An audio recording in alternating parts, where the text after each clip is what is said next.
Tu penses que la distance qui s'est installée dans ton couple vient de ton partenaire? Et si je te disais que cette distance provient probablement de la surcharge mentale que tu ramènes chez toi le soir? Toute la journée, tu charbonnes de fou, tu bosses, tu gères, tu anticipes, tu analyses, tu réponds aux mails, aux rendez-vous, tu gères tes imprévus, bref, t'es à fond. Et le soir, tu arrives chez toi avec le sentiment d'avoir tout donné. Tu es rincé. Sauf qu'à la maison, tu as constaté une distance qui s'est installée. Pas de crise, pas de conflit nécessairement, mais tu sens qu'avec ton ou ta partenaire, c'est distant, c'est plus comme c'était comme avant, et une question tourne en boucle dans ta tête. Qu'est-ce qui se passe? Tu sais sans te l'avouer vraiment que tu es en surcharge mentale. C'est quelque chose que tu n'assumes pas vraiment. Ce que tu ne sais pas encore, c'est ce qu'elle fait vraiment à ta relation. Comment elle change l'énergie dans ta relation, comment elle change l'énergie que ton ou ta partenaire ressent, et pourquoi ni toi, ni elle ou lui ne faites le lien. C'est exactement ce qu'on va voir ensemble. J'ai envie de te partager dans cette vidéo pourquoi tu ne reconnais pas vraiment ta surcharge mentale et en quoi c'est ça le problème.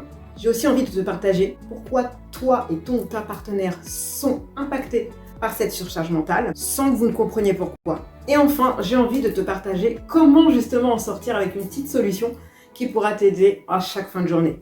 Mais d'abord, qui je suis? Je suis Cécile, anciennement juriste, et aujourd'hui, j'accompagne les professionnels à haute responsabilité sous pression à retrouver du plaisir au travail grâce au corps et à l'énergie de l'enfant. Parce que pour moi, la réconciliation de l'énergie de l'adulte à celle de l'enfant permet d'expanser sa vie pro et perso à un niveau insoupçonné. Si tout ça fait sens pour toi et si ça te parle, je t'invite à t'abonner, à liker cette vidéo, à la partager et à assister à la suite.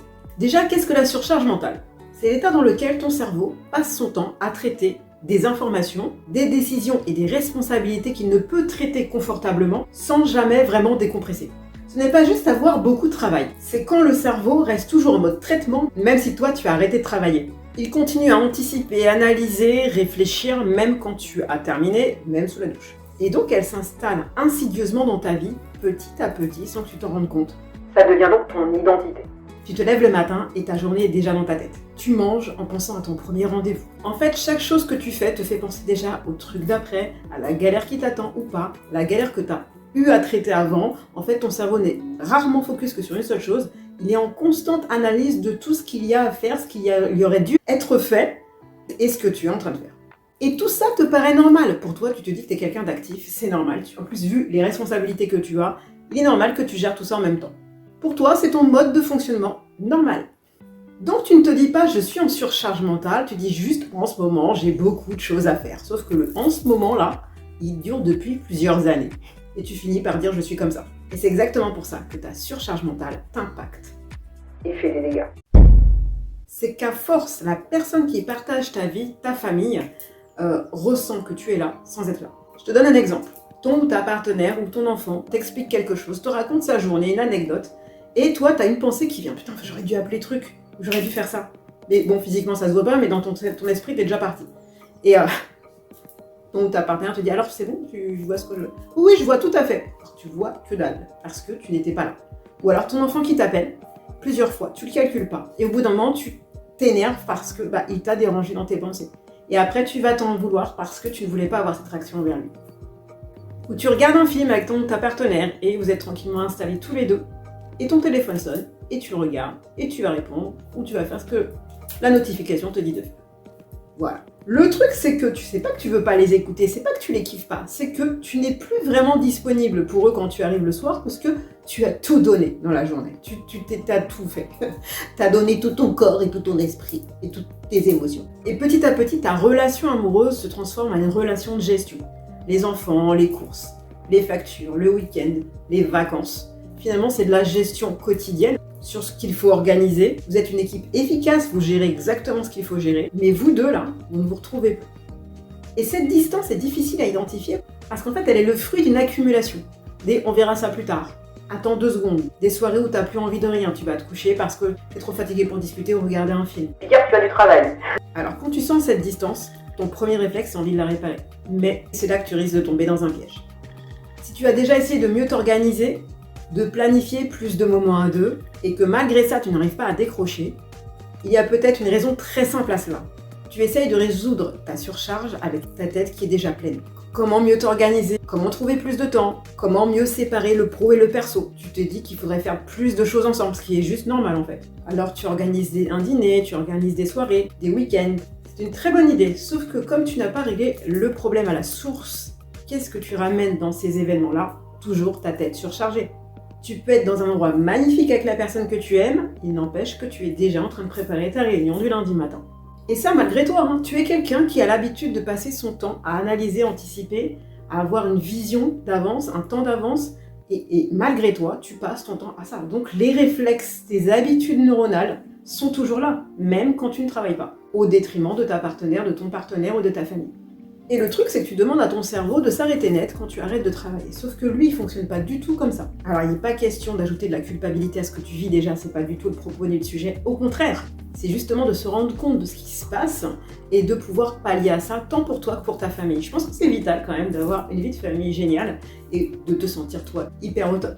C'est pourquoi le truc, c'est que ce n'est pas de mieux gérer ta vie personnelle en réalité, c'est de comprendre comment tu fonctionnes et comment te rendre, toi, le mieux possible pour que justement ta vie de famille se sente vraiment très bien avec toi. On ne sort pas d'une saturation mentale en rajoutant une stratégie mentale, en rajoutant des choses à faire. Parfois, il faut changer d'angle de vue. C'est pourquoi moi je travaille avec le corps et l'énergie de l'enfance qui permet de décharger la machine. De revenir à l'essentiel, le kiff.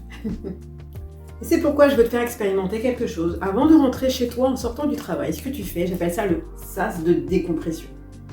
Avant de franchir la porte de chez toi, tu ramènes encore une fois toute ton énergie de surcharge mentale. Malgré toi, encore une fois, ce n'est pas un reproche. Pour autant, c'est ce qui se passe. Donc, avant d'arriver frontalement dans ta famille, avec ton partenaire, avec cette énergie-là, on va changer d'énergie. On va revenir à qui on est. On va prendre 4-5 minutes tranquillement, soit dans la voiture, soit devant la porte de chez toi. C'est toi qui trouves l'endroit en fait en vrai. Mais rentre pas frontalement. Ou en tout cas, si tu rentres, trouve une pièce avant même d'aller voir tout le monde. Tu t'enfermes dans cette pièce et là, tu reviens à toi. Soit tu fermes les yeux, tu respires, tu sens tes pieds ancrés dans le sol. Tu respires profondément, tu redécharges tout et tu redescends ton énergie qui est concentrée dans le haut, vers le bas de ton corps, vers ton bassin, essentiellement. Sens bien tes pieds ancrés et tu te recentres, tu te calmes. Tu respires, tu reviens à toi. 4-5 minutes, tu entends ta respiration. Limite, tu peux même sauter sur place pendant un instant en disant l'identité que tu veux incarner. Je suis le papa génial ou je suis le mari génial. Et tu sautes, ou la femme géniale ou la maman géniale. Et tu sautes sur place comme ça pendant 1 minute. Tu incarnes cette énergie de la personne que tu veux montrer à ta famille. Parce qu'on sait tous que quand tu reviens le soir, tu es au bout de ta vie, là, ta batterie sociale est à vide. Et il faut encore que tu donnes de l'amour à ta famille, ce qui est normal. Mais pour autant, ils n'ont pas à subir, malheureusement, l'énergie avec laquelle tu rentres. Donc pour justement changer cette énergie-là, parce que c'est possible de la changer, d'en retrouver, parce que finalement, on fait ce qui compte pour nous, eh bien, tu rentres dans ce sas de décompression et tu incarnes la personne que tu veux être au moment où ta famille te rencontre le soir. Tu verras que c'est juste magique. J'aimerais bien que tu m'en fasses part dans les commentaires d'ailleurs si tu as testé cet exercice, parce qu'il est juste puissant. Il est vraiment surpuissant. Et ça, même si tu as passé une journée de ok?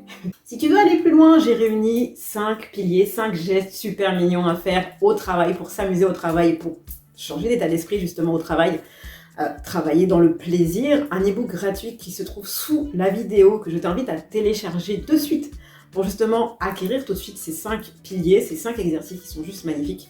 Tu m'en diras des nouvelles. Et si tu sens réellement que tu as une surcharge mentale vraiment très lourde, quelque chose qui dure depuis un certain temps, qui vraiment te plombe et qui peut potentiellement t'amener au burn-out, donc quelque chose de très critique, je t'invite à me contacter sur le lien qui se trouve sous la vidéo pour qu'on puisse échanger, toi et moi, sur ta problématique, la personne que tu veux être, ce que tu veux décharger.